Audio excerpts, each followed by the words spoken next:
should The Rock sit at the head of the table?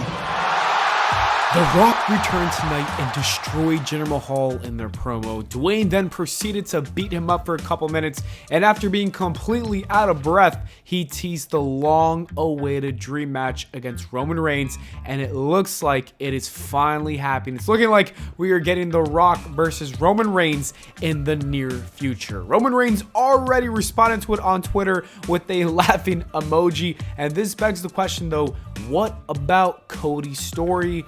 Well, apparently we don't need to worry about that because WWE is reportedly looking to have The Rock wrestle Roman Reigns for the Undisputed Championship at Elimination Chamber right before WrestleMania. The plan is for the big time match to happen at the Chamber, and then Cody will go on to finish the story and become the WWE Champion to close out WrestleMania 40.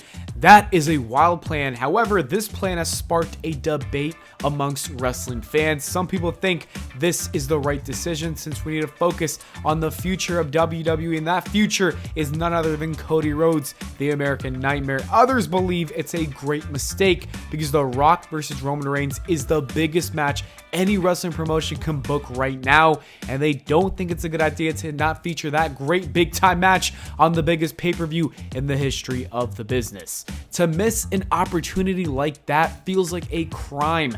It's a tough decision to make.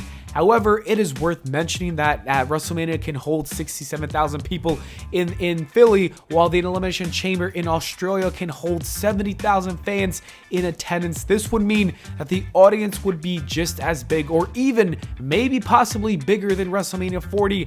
I don't know what the right decision is. I just know that we could potentially get a Royal Rumble in January with a Jade Cargill debut, a possible AJ Lee return, a CM Punk victory, and then we get the Elimination Chamber with The Rock versus Roman Reigns, that dream match. And to top it off, at WrestleMania, we get a CM Punk main event, a Brock Lesnar and Gunther wrestling clinic, and Cody Rhodes finishing his story. Sign me the f up. What do you guys think? Should The Rock versus Roman Reigns take place at Elimination Chamber, or should it be at WrestleMania 40? Let me know in the comments below.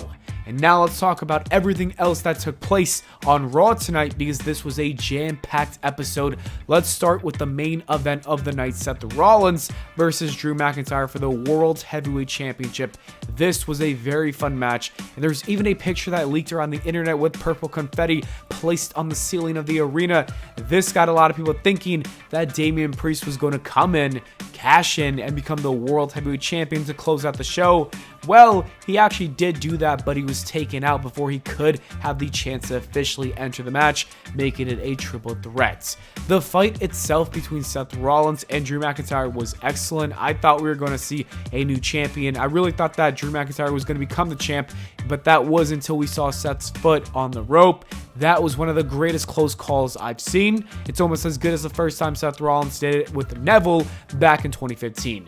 Anyway, Seth Rollins shockingly won the match, retaining his belt. I say shockingly because, like I said, I really thought that this was the end of his title run. I'm glad it's not, because I want to see Seth Rollins and CM Punk battle in the main event of the first night of WrestleMania for this championship. It only feels right. I think it'll make the match and the title all feel that much more special if they did fight for the belt instead of just a match for a feud. This was a great match for the world title. This is the perfect way to end the first episode of the new year. This wasn't the only good match of the night. The show kicked off with a banger between Becky Lynch and Nia Jax. This is a match that was 5 years in the making. I really can't believe tonight was the first time these two stepped in the ring in a traditional one-on-one match. They should have definitely had a match before, but like Becky said, these two were just busy individuals that didn't have time to do so. I'm glad that Triple H did not forget about this and decided to finally book it. The promo package for the match was really good stuff, and it felt like a PLE promo package, which only made the match have that much more of a big fight feel to it. The match was really good. Becky Lynch has quietly been putting on some great matches in the last year. We need to start appreciating this run she's been on. Tonight was no different. Even though Nia Jax hasn't been known to be the best in that squared circle, she did really well in this one. It was everything it needed to be, and the story is far from over. Becky Lynch is going to get her revenge after suffering the loss.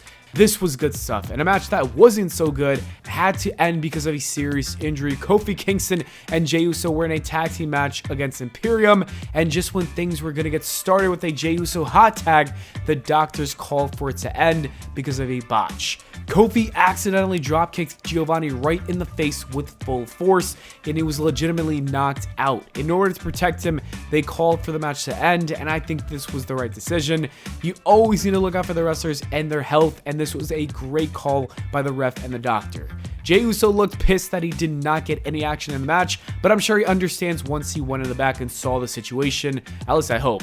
The next thing we got was a Miz TV segment with the Judgment Day, and honestly, R-Truth joining them was one of the best things to happen to this group. It's definitely giving off the Sami Zayn and the Bloodline vibes, and I'm already so much more invested in the group because of R-Truth. He's so goddamn entertaining. And let's talk about Dom, who got some of the craziest boos I've heard. This man is universally hated. Nobody likes him one bit. We also got the Awesome Truth reunion, and Lil Jimmy was even mentioned, which was funny to see. This was a fun segment that led to a hilarious match with R-Truth and The Miz winning, beating the Judgment Day. R-Truth just knows how to be so entertaining. Hopefully we see more of him with the Judgment Day. And the last thing we're going to need to talk about is the women's world title match. Rhea Ripley defended her championship against Ivy Nile, and this was a good match as well. This entire show was just good match after good match after good match with a few great segments. It was definitely one of the better matches during this title reign. Ivy Nile is going to be a star in the upcoming years. I can already tell. This match proved it. The WWE did a great job at making her feel like an important challenger that could actually win the match. The match got the perfect amount of time. Both ladies showcased their talent, and it ended perfectly with a wild headbutt and a riptide. Rhea Ripley retained, and I'm sure she's heading into Australia as the champion for Elimination Chamber and that PLE because it's her hometown.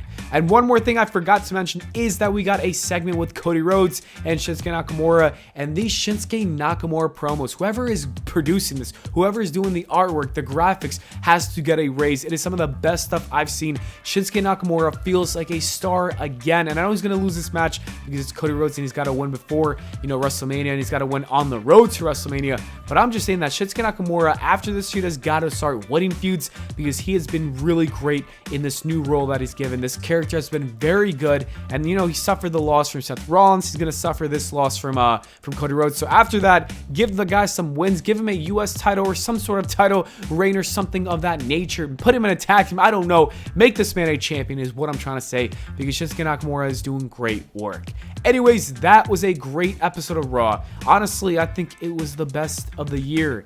Yes, I actually did that. Anyways, what did you guys think of Raw? Let me know in the comments below. Also, don't forget to let me know if you think The Rock versus Roman Reigns should take place at Elimination Chamber or at WrestleMania. Thanks for watching. Please leave a like and subscribe, and I'll see you all in the next video.